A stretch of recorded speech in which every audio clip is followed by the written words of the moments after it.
So for this morning's talk is a follow-up from last week's talk about the five bundles.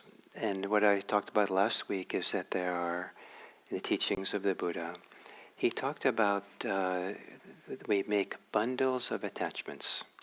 A few of us maybe occasionally just have one or two attachments, but most people have collections of them. Maybe they don't all operate all at once. And the one that the Buddha was particularly concerned with was the attachments to identity, to attaching to defining oneself by particular, in any one of these five different areas. And we gather attachments. So the first is to what is called appearance, rupa. Appearances mean any kind of appearance that we take in through the eyes, through the ears, through our senses in a sense. And the second is sensations. And the third is the concepts, the ideas in which we see ourselves through and the world through. And the fourth is the fabrications that I call it the surface mind, the factory mind pumps out all kinds of stories that might have little to do, or maybe sometimes nothing to do with reality, and sometimes are based on confusion and delusion, that also go into the construction and fabrication of self-concepts, self-attachments. And then the last one is usually called consciousness in English. I call it cognition. Some people have translated this word, vijnana, as intelligence. Some kind of attachment to something a little bit more nebulous, consciousness, intelligence, cognition. And so I want to, and the way that these teachings have come down historically, it seems like in the earliest strata, in times of the Buddha, these things were simply presented or taught in the way I said. There are particular ways, bundles, that we get attached to self, or like bundles of attachments in these five categories. But they are, excuse me, but they are not used to define the human being. As the Buddhist tradition continued, it developed this idea that these five bundles actually characterize the human being. This is what human being is. And it takes the form of a kind of teaching that says, there is no self. What there is these five bundles. If that's what we are, then what we are is attachment. and so then it's kind of a negative thing, and the idea is to get rid of all the attachments, which means get rid of yourself. And in fact, in later Buddhism, there was this idea that you only attain final liberation after you die, because that's when there's no more bundles left. And so, but as long as you have a body, you're kind of built into it, is that this is who we are. But this was a later teaching that arose, and it led to sometimes a very negative attitude towards the human life. And one of them it takes, so that when the Buddha in the ancient says, it's this dramatic language that we should destroy these five bundles, he's simply saying we should end these five painful ways that causes a lot of suffering by which we get attached. And a few of you might have had once upon a time big enough, strong enough, deluded enough attachments that you kind of wish they had ended sooner than they did. And so, so destroying it may be a strong language. But when the five bundles came to be seen as the human being, destroying them became like, what? This is really a kind of a world-negating religion. Excuse me. That. And so in the time of the Buddha then, there was a corollary to the five bundles. There was a positivist alternative. And one of those, a number of them,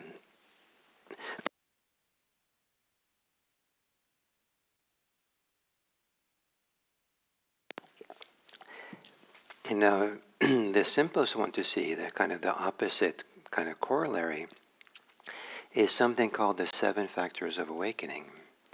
And these are these really good positive states that course through us, that can fill us, that are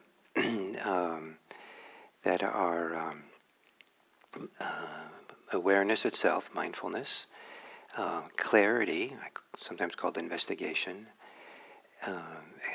vitality, joy, tranquility,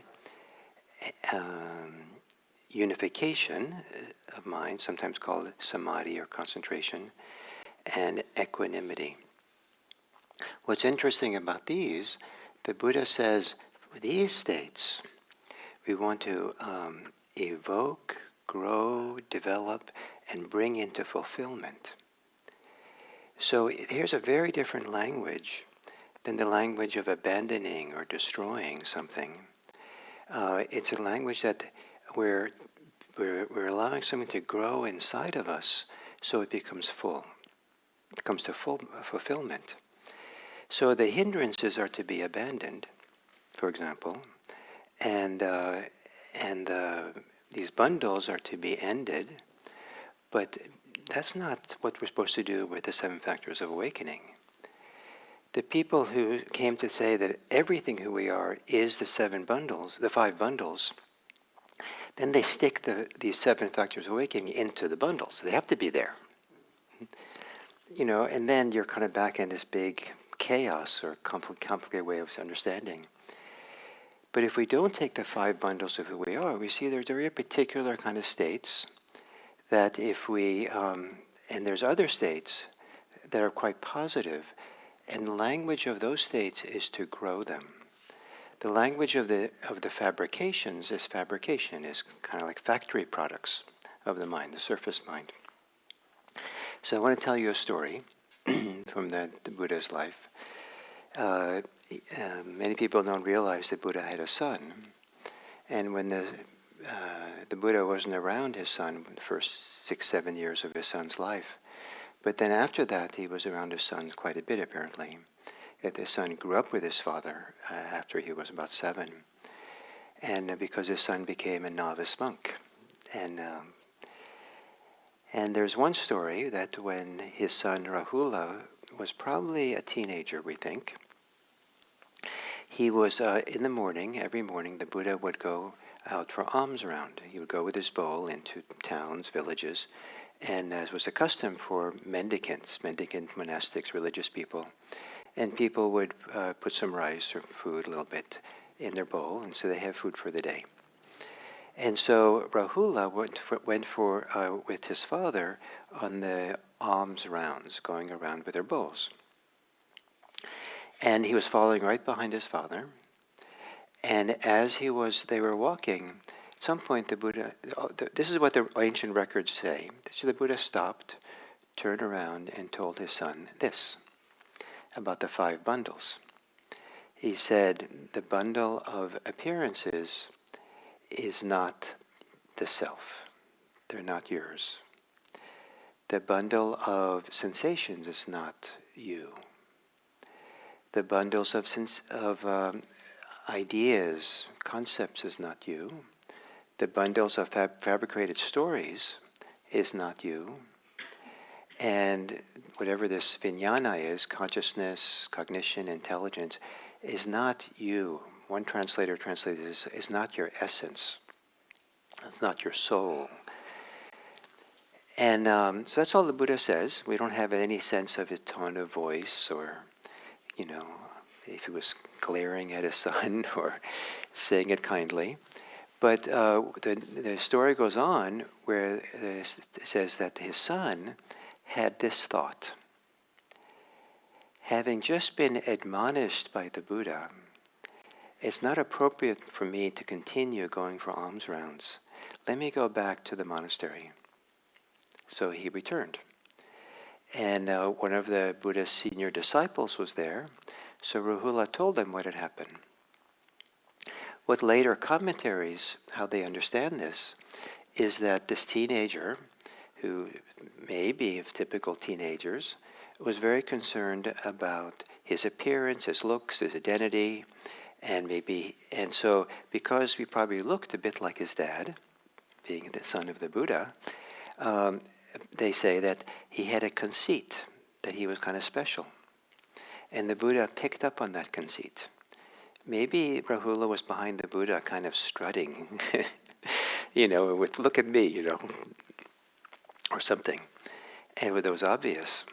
So in other words, he was probably caught up in what often teenagers are caught up with their appearance, their looks, how they're accepted or rejected by people in school and all kinds of things. So kind of typical behavior. And the Buddha said, this is not a valuable thing to do. This is the wrong direction to go, to be attached to self and who I am and what I look like and all that. So he went back to the monastery, and the Buddha's disciples said, you should be doing mindfulness meditation on breathing. That was his response to hearing this story. They gave him some advice. Instead of being conceited, practice mindfulness of breathing. And so when the Buddha returned to the monastery that evening, Rahula went to his father and said, can you teach me mindfulness of breathing? Which the Buddha did. And he taught him the anapanasati practice, 16 steps of mindfulness of breathing. And so what you see in this story, that his son was concerned with surface appearances attached to it. Surface attachments. And the alternative to that is to develop the inner life. That's what meditation is developing. And one of the things the meditation on breathing classically does, it is the condition that evokes the 7 factors of awakening, these beautiful inner states. There's a move inward to become aware of ourselves in a deep inner way, to discover a deep sense of satisfaction, wholeness, sense of completion, sense of peace, that's not dependent on external looks, not dependent on whether people praise us or criticize us, or not dependent on the kind of things that some people are caught up in around their building an identity, a story, a concept of, look at me, I'm this way, I'm so great. And so it's not just simply to dismiss that and leave people kind of floundering, but offering a very powerful alternative to cultivate a beautiful, powerful, unified, collected inner life that is not something which is fabricated. It's not an engineering job, but rather is to tap into the deep inner capacity to grow something from the inside out. So so he didn't teach this, but this is my analysis, is that what we develop, in a sense, are the opposite of these 5 bundles. So instead of developing the bundle of being attached to appearances, we're cultivating inner states of well-being. Instead of cultivating attachment to sensations, the Buddha, in teaching meditation, was teaching that there are 2 different sources of feeling sensations and feeling pleasure and pain or uncomfortable sensations. One source is how the world stimulates our senses. And so some people are addicted to sensual pleasures, and some people are addicted to avoiding sensual pain and discomfort. And so some people are preoccupied by that world, getting pleasure from the world. And so we're constantly searching and looking, and since pleasures of the world are never constant, there's a constant looking and having more and searching. The Buddha said there was a different source of sensations, of pleasure and pain, that are deeper than in our system than what happens with the sense world outside coming into play. And these are not so temporary. They're more suffusive within us. they kind of flow or glow or radiate, or maybe because rather than being individual sense nerves being stimulated, maybe they're products of the flow of hormones, neurochemicals through our body that happen when we're cultivating these really nice, good states of being. And so there arises this different source that is not of the kind of skin contact, but for something being harmonized or being settled or being opened deep within us, a sense of inner well-being. So it's not dependent on whether people think you're beautiful or handsome, or you have just the right this or that. But it's the reference point for well-being is not praise or blame, but rather is this beautiful feeling that can come from the inside out. And then for ideas, concepts, attachment bundles of concepts, the Buddha actually offered lots of concepts that to live by. And there, it isn't like we're supposed to get rid of all concepts, but there are concepts we can hold or have that maybe don't so easily give rise to attachment or point to another way of being. And some of them are this idea of the source of where our mental life comes from. And if it comes from the fabrication, so the factory mind, then that's often a source of delusion and confusion. But our mental life can also come from something the Buddha called, and believe it or not, I've talked about this a lot lately, the womb. And it's a metaphor for some place profound inside. And the womb is a place where things grow. Once upon a time, each of you grew in a miraculous, wondrous way in a womb. And then, and so this womb-like growth that happens to a human being continues after we're born. In a sense, we have the womb of our family that is essential for the growth of a child. And sometimes some of that can go amiss, and something comes a little bit askew from that, with the nourishment and the support that comes from that family womb. There's a society womb, the community womb, that are really essential to take care of this inner growth. And when society and friends are not providing a healthy nourishment in that womb, what they provide is aggression, anger, hostility, delusion, greed, that can have a huge impact on the growth of a child. So the Buddha is pointing to this idea of that there are profound areas within us that can be fed and nourished in positive ways. And so when we think of it, that we're the concept of there's something here for us to grow, rather than the idea there's something here for us to fabricate, to engineer, to concoct and make up. It lends itself to something very different.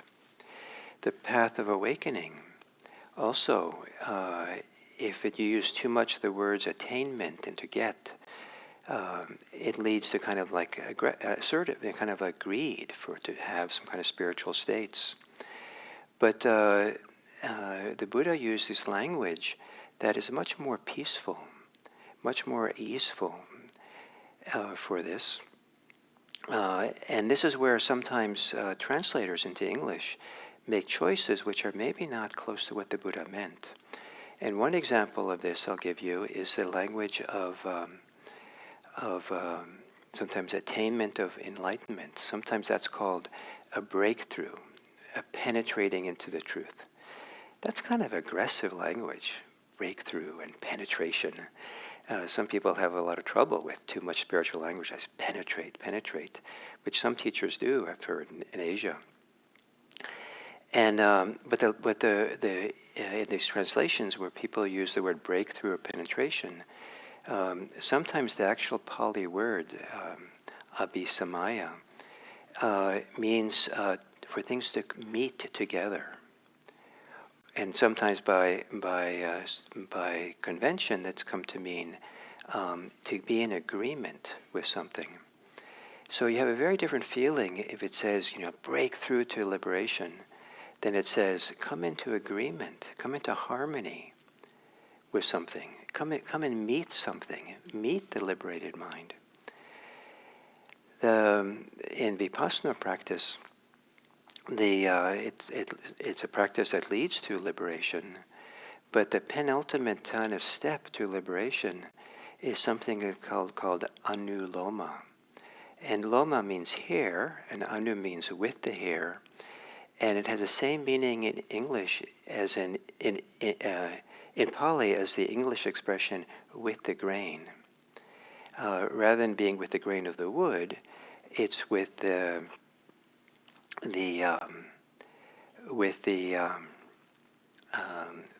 hair of the cat.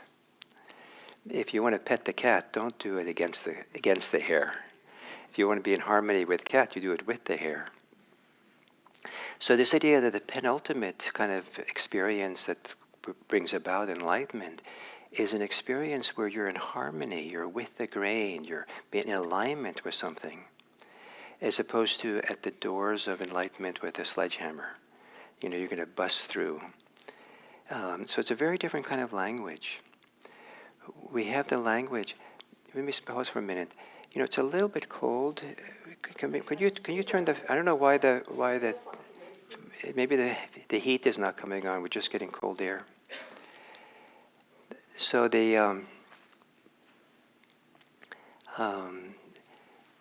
another kind of so concepts are actually very important. What are the concepts that we use for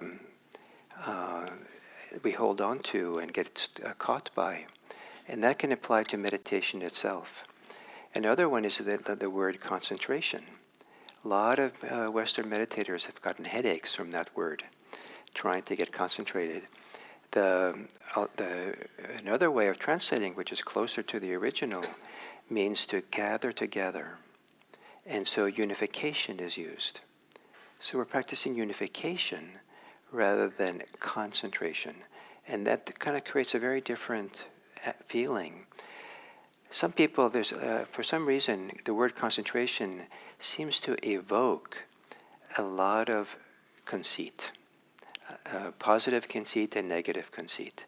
I have to do this. I'm supposed to kind of do this intense thing, become concentrated, or look at me, how great I am, I'm concentrated. But I think that the word unification has a very different feeling. It doesn't lend itself too much to that kind of narrowing of the world with me, myself, and mine. And then there's stories, the fabricated stories, the ideas we have. But there are good stories. And the Buddha was a big storyteller. He used a lot of metaphors. The metaphor for a unified mind, concentrated mind, samadhi mind, one of them, beautiful one, is that of a lake, a very quiet, peaceful lake that's very refreshing and is being nourished not from water flowing in from streams or rivers or rain, but it's being replenished by a wonderful underwater spring, fountain that's bringing refreshing water that spreads throughout the lake. That's kind of a creative story that he as a metaphor. And it was a metaphor for this very thing I'm talking about, for this inner life, this womb-like source, where the sense of goodness flows and spreads through our body in meditation. And then there is this consciousness thing, this vijnana, that there's a lot of attachments to that. Some people have. Some people take consciousness as being the ultimate, the essence, and they hold on to very clear ideas. When this vijnana is understood as intelligence, some people are attached to their intelligence, to the overall working of this inner mentality. And when it has to do with cognition, which is probably closer to what the Buddha meant, attachment to cognition is just like very attachment to some of the essential functioning of the mind. And we make a self out of that. I am consciousness, I am my intelligence, I am my cognitive capacities. And instead of being attached to that, the corollary for that is in meditation to cultivate a kind of a clear mind or an empty mind, a mind which is expansive and large, which you can't put your finger on. You can't take. You kind of try to grab it and hold on to it. It's like grabbing air and or grabbing water. And by the time you open your hand, there's just a few drops left. There's a cultivation of a state of mind that's not the same as consciousness or infinite consciousness. But there's a state of mind which is vast, beautiful, expansive, but it's nothing. It's empty. It's an absence. And what it's absence of primarily, it's just an absence of clinging. The mind, a mind liberated, but through non-clinging. So what I'm trying to convey here today is that in this ancient tradition, there was kind of two general contrasting systems of how we can live as a human being. One which is deleterious to ourselves, the system that has to do with attachments and clinging. And the other that's primarily represented by meditation, but not limited to meditation, that is part of the growing, evolving development of really deep, wonderful capacities we have, so that we become kind of large or full and strong and confident and present without any clinging. So it's not a matter of abandoning the world in this tradition, but rather how we live in the world. And we can live in the world with a fullness of being. We can live in the world with a well-developed, well-cultivated inner life. And part of the task of Buddhist practice is, in fact, to cultivate this inner life so it becomes full. And to cultivate it, using that word cultivating, borrowing it from a gardening or agricultural idea of cultivating plants, nurturing them, planting the seeds, taking care of it. But the farmer doesn't actually cause the growth, just creates the conditions for it. And this idea that we don't cause this inner growth, this spiritual growth, also is a protection from conceit. We just provide the conditions. And something inside of us, which is not ourself, not the self, that's not the conceit. Something inside of us which is not me, knows how to grow. So that's a little bit of a strange kind of idea. But do we have to take everything that's within us as me, myself, and mine? And probably not. So then the Buddha, when he came back in the evening, and Rahula asked him, "Dad, teach me mindfulness of breathing." And he gave him these 16 steps of mindfulness of breathing. At the end of that teaching him, he makes this kind of unusual statement to a maybe 13, 14-year-old boy, a teen. He says, if you do this, you'll know your last breath. Why would he say that to a 13 or 14-year-old? What does that mean? You'll know your last breath. Why is that significant? What do you think? Now, I'm asking you a question. So, do you have any ideas?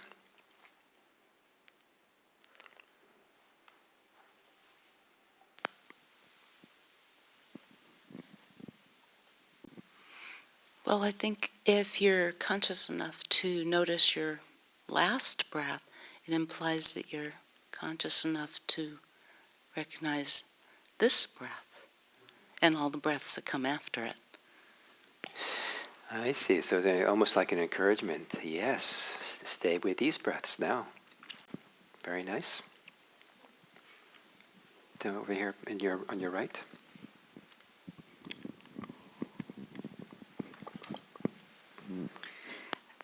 My experience is that when you go deeply into the breath, you're sort of visiting the place of your last breath. I think, but keep the mic a little bit longer if you don't mind, that you're visiting the breath.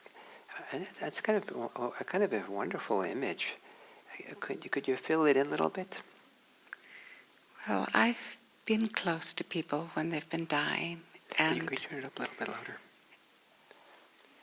I've been close to people when they've been dying, and for this last breath.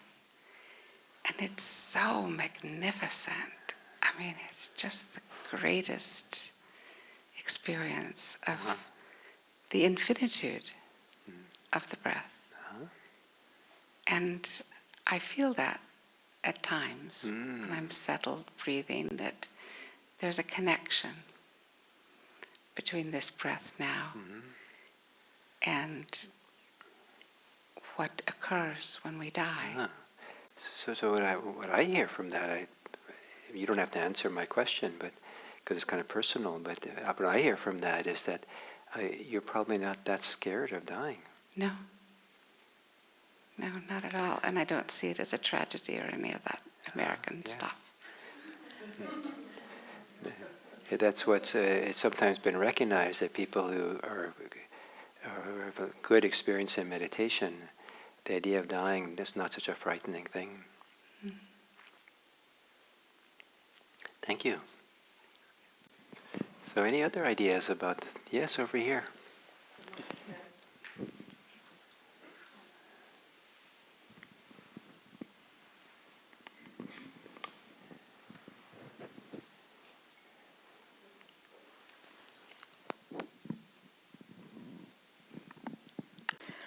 What comes to me this morning, maybe tomorrow would be different, but is the idea that I can't know something if I'm attached to it. And so it's really kind of saying everything. Like there is two modes of living, and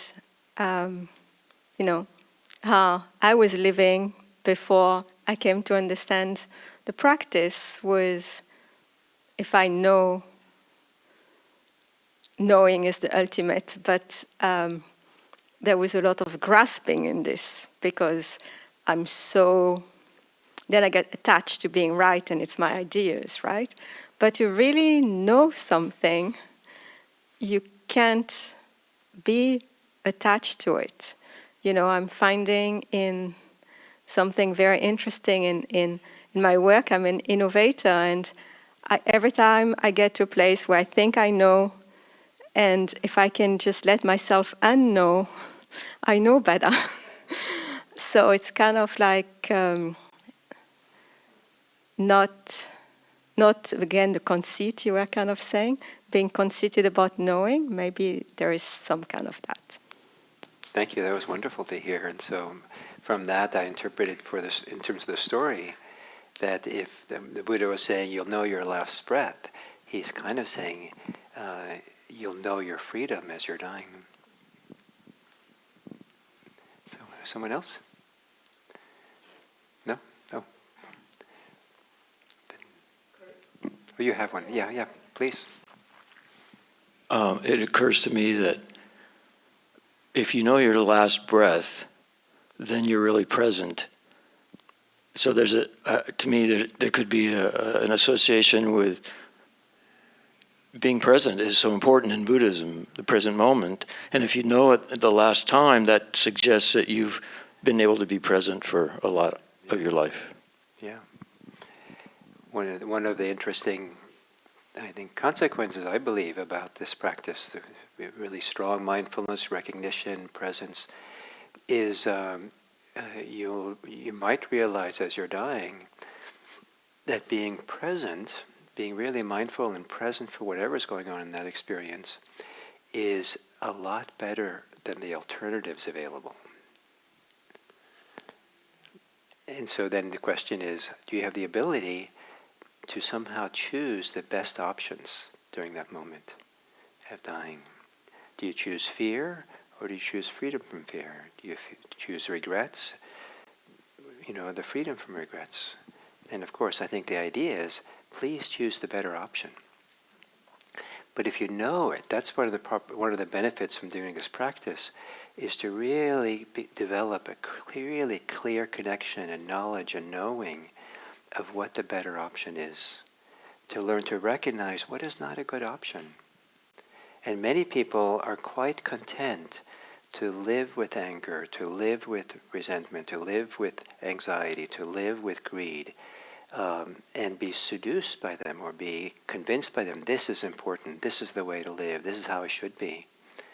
But when we do this practice, we learn for ourselves. So you don't have to believe me. You learn for yourself the negative impact of these kinds of states, the negative impacts of being lost in distraction, lost in fantasy, and that there's a better option. And if you learn that really well, then when you're seriously challenged, like for example while you're dying, it might be very interesting for you to see what is the better option here, and to develop the capacity to choose the better option rather than the one that's more deleterious. Yeah, Kevin.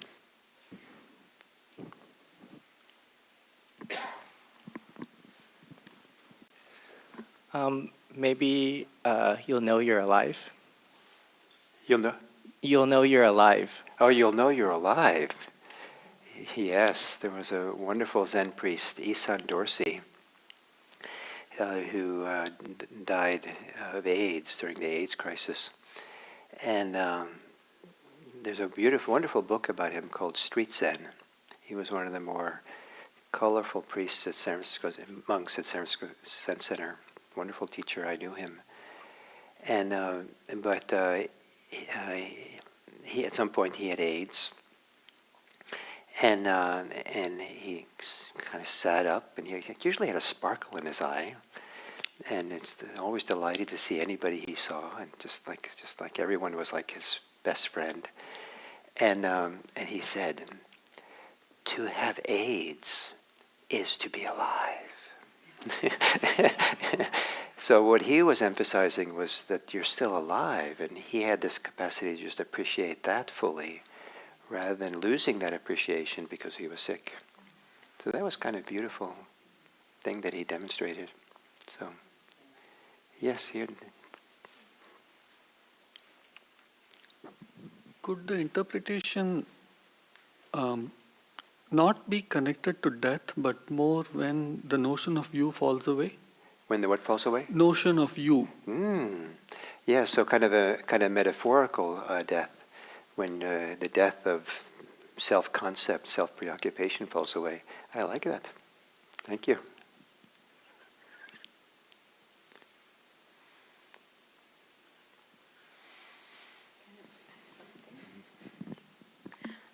I love what you just said, and it made me think that the last breath would be, you're not breathing, but you're being breathed. Ah, very nice. It's also self drops away. So one of the things I hope to convey through this talk is that Buddhism, or this early tradition of Buddhism that I base these teachings on, has a very positive view of the human being.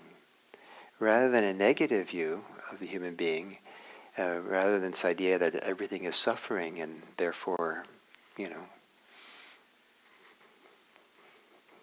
just get out of this life. Because what hope is everything is suffering.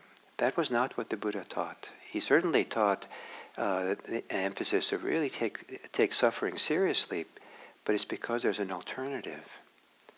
There was a very positive view of the inner source, the inner capacity, the inner possibilities here, and I think it's a very hopeful teaching and direction to go, and it does require something from you, and that is to go back to the monastery and wait for the Buddha, and then ask, how do we do this practice, mindfulness of breathing? And then to do it, or to do the practice. That you have to practice. So may the practice be the incubation, be the gestation of your profound capacities for peace, wisdom, and well-being. And may that then spread from you into this suffering world. And may we all be wonderful agents of change by the amount of goodness that radiates from us. Thank you.